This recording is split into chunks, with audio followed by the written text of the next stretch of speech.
Nous sommes toujours dans l'évangile de l'amitié, ce discours des adieux que Jésus prononça avant de quitter les siens, dans lequel il chercha, par des images choisies, par des mots sculptés, à frapper l'imagination de ceux qu'il allait quitter.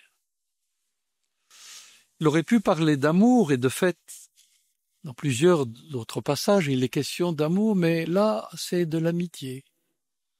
Comme si l'amitié représentait la forme la plus élevée de l'amour.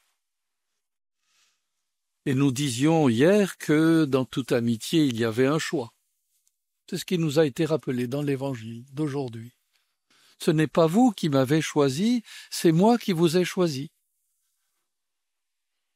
Et si j'avais à choisir un tableau pour illustrer cet épisode, je prendrais évidemment dans l'église de Rome, Saint-Louis des Français, je prendrais cette magnifique fresque où Jésus est entré dans un bureau, un tripot.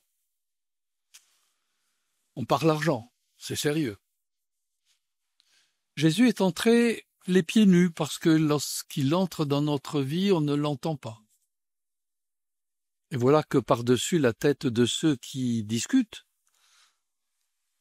il tend son bras, il pointe son doigt, un doigt qui projette une lumière qui n'est plus tout à fait la lumière du jour, blanche, blancharde.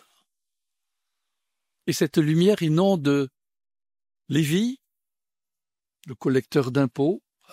À l'époque, c'était pas...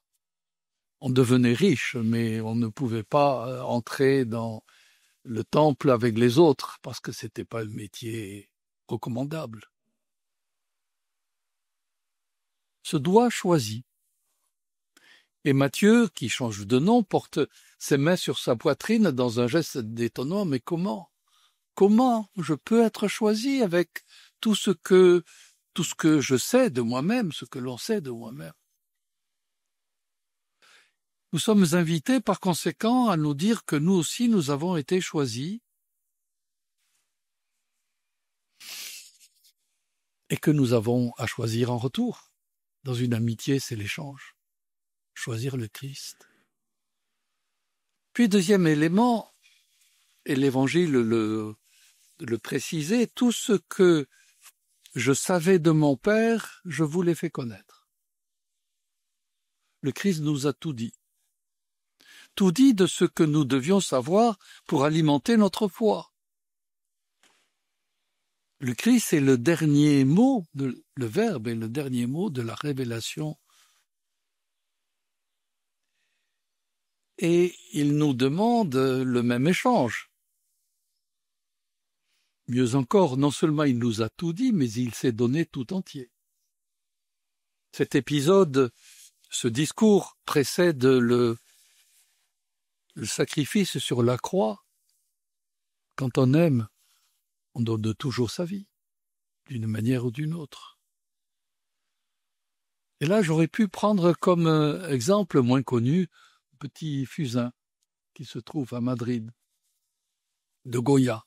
Voilà, deux personnages cagoulés, une tunique, on ne voit pas leur visage. Ils se font face, et chacun détient une clé.